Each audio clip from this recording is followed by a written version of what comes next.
बस लोग देखते ही रह जाते थे। वहाँ के लोग भी बहुत सरल और सादे थे, लेकिन उस गांव में एक हवेली थी जिसके पास जाने से लोग कतराते थे, क्योंकि वहाँ वो थी। लगता है बारिश शुरू हो रही है। अरे जल्दी जल्दी चल स्वामी। हाँ हाँ चल रहा हूँ, लेकिन तू ये हवेली की तरफ क्यों ले जा रहा है भाई? अरे ये छोटा रास्ता है ना। हाँ ये बात तो है। चल जल्दी चल। लेकिन जैसे ही वो लोग हवेली के पास पहुंचे तो बारिश बहुत तेज हो गई और ओले भी गिरने लगे। हे भगवान, ओले गिरने लगे। अरे भैया मेरा तो सिर ही फूट जाएगा इन ओलों से। हाँ। अरे जल्दी कोई छत ढूंढ। अरे सामने वो हवेली है ना, इसमें चलते हैं चल। अरे नहीं नहीं भैया, उस हवेली में मत जा। अरे तुझे रुकना है तो रुक, लेकिन मैं तो जा रहा हूँ अंदर। मुझे चोट खाने का कोई शौक नहीं है, समझा?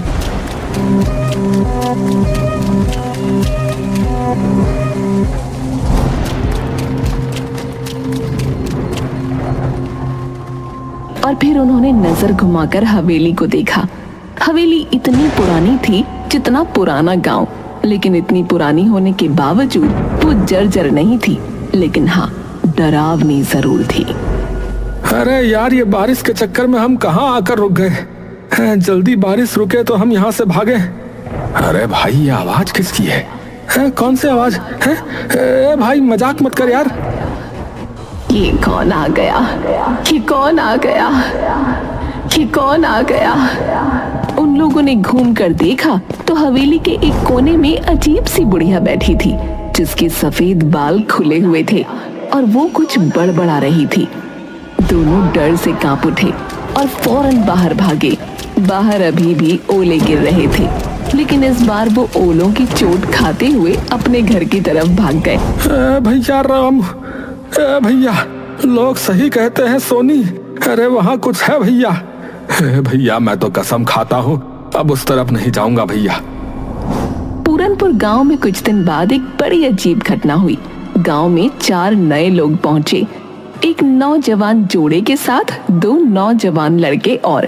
अरे भाई आप लोग कौन हैं और इस गांव में कैसे आना हुआ? नमस्ते, मेरा नाम राजीव है, ये मेरी पत्नी रिया है और ये मेरे भाई हैं रमन और प्रेम। हम यहाँ अपनी हवेली को बेचने आए हैं जो गांव में पूरब में है। हाँ हवेली है भैया? कौन सी हवेली? वो जो बरगद के पेड़ के पास वाली, वही ना? हाँ हाँ वही, हमारे दादाजी की थी, अब हम उसे बेचना चाहते हैं। ये सुनकर मुखिया हैरान हो गया और गांव वालों की भीड़ जमा हो गई। सब फुसफुसाने लगे। तभी मुखिया सीरियस होकर बोला, बेटा वो हवेली आज भी गांव के डर का कारण है। वहाँ एक बुढ़िया दिखती है अजीब सी। कोई नहीं जानता कि वो असली है या आत्मा है, कोई भूत है पता नहीं, या फिर हमारा वहम है। गांव में ऐसी अफवाहें आम होती हैं, हमने भी शहर में ऐसे किस्से खूब सुने। अगर वहाँ कोई बढ़िया होती तो अब तक किसी ने वीडियो बना लिया होता ना। मैं तो वहाँ की तस्वीरें इंस्टाग्राम पर डालूंगी, कौन डरता है भूत से। हम सब आज ही हवेली में जाकर देखेंगे और कल ही उसके कागज फाइनल कर लेंगे। रामू और स्वामी भी वहाँ खड़े थे। दोनों की आंखों में डर था, लेकिन आखिर वो बोल ही पड़े। भाई साहब मत जाइए, हमने अपनी आंखों से देखा है उसे।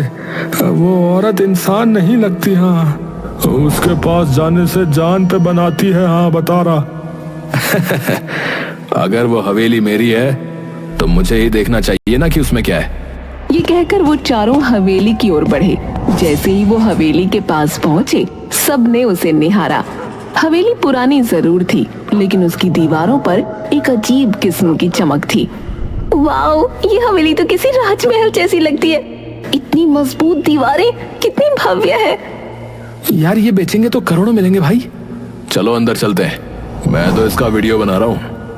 जैसे ही वो अंदर घुसे, एक ठंडी हवा का झोंका आया, जैसे किसी ने उन्हें छुआ हो, लेकिन चारों ने नजरअंदाज किया। अंदर का हॉल अब भी चमक रहा था, जैसे समय ने उसे छुआ ही ना हो। राजीव वहां खड़ा होकर बोला, सोचो यार, इतने बड़े हॉल में लोग रहते होंगे वाह यार, serious? What? A royal life? लेकिन यार ये कैसी आवाज है? ये कौन आ गया? ये कौन आ गया? ये कौन आ गया? कोई बोल रहा है शायद।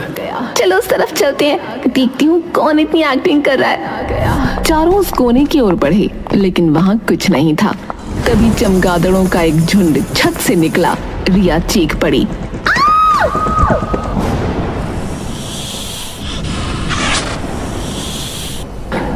अरे बाप रे, सांप! अरे भागो भाई! हे भगवान, ये हवेली तो जंगल हो रखी है।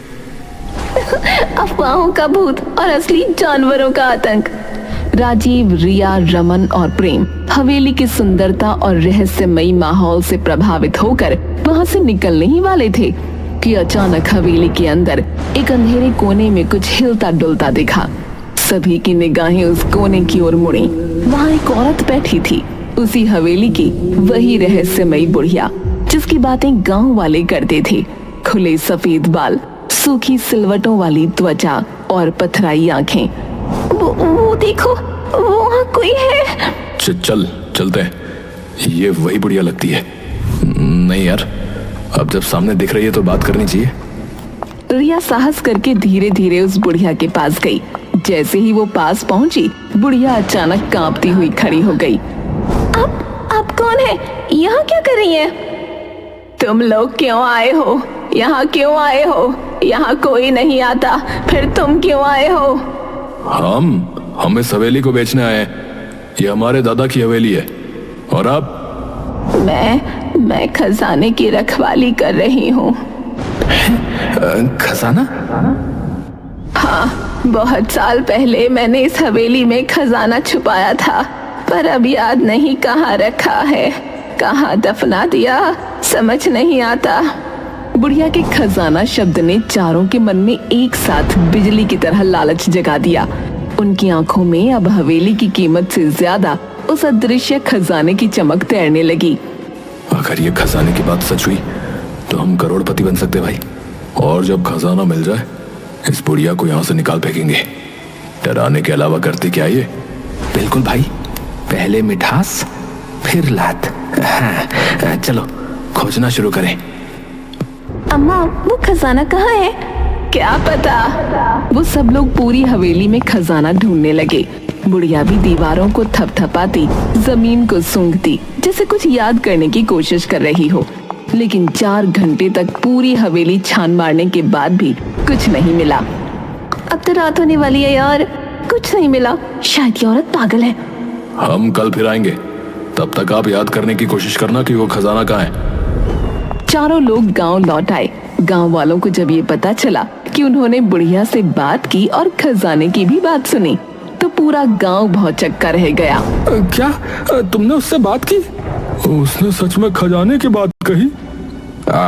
हम बरसों से डरते आए हैं उस हवेली से, और तुम लोग खजाना ढूंढ रहे हो?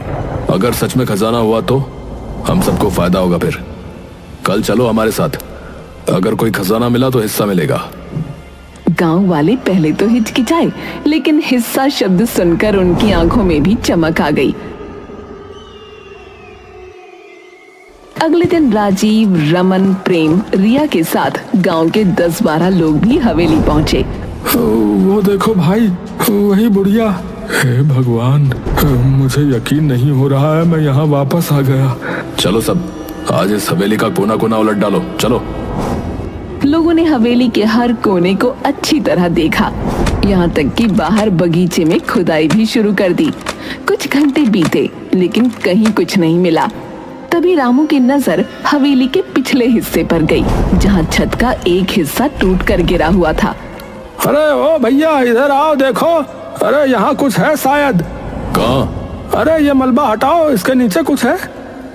सबने मिलकर मलबा हटाया और नीचे एक पुराना पत्थर निकला, जो जमीन से अलग दिख रहा था। जैसे ही उसे हटाया गया, नीचे सीढ़ियां दिखाई दी, एक तहखाने की ओर जाने वाली। तहखाना? ये तो बिल्कुल फिल्मी सीन बन गया। चलो अंदर। वो लोग बारी बारी तहखाने में उतरे। तहखाने में घुप अंधेरा था, सीलन भरी हवा और मकड़ी के जाले। सबने अपनी मोबाइल की फ्लैश लाइट जलाकर जगह जगह टटोला।